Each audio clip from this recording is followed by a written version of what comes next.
فاستصبحوا بنور يقظة في الأبصار والأسماع والأفئدة يذكرون بأيام الله ويخوفون مقامه.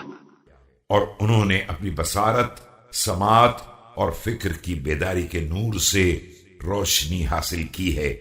انہیں اللہ کے مخصوص دنوں کی یاد عطا کی گئی ہے اور وہ اس کی عظمت سے خوف زدہ رہتے ہیں.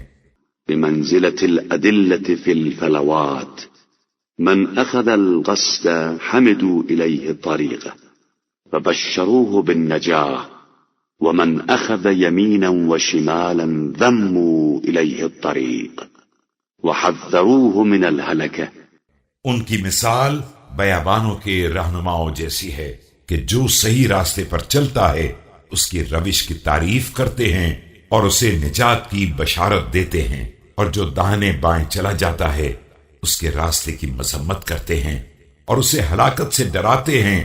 وكانوا كذلك مصابيح تلك الظلمات وأدلة تلك الشبهات وإن للذكر لأهلا أخذوه من الدنيا بدلا فلم تشغلهم تجارة ولا بيع عنه يقطعون به أيام الحياة.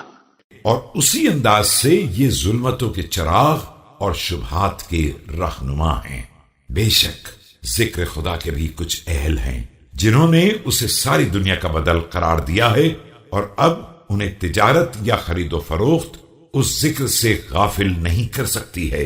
یہ اس کے سہارے زندگی کے دن کاٹتے ہیں.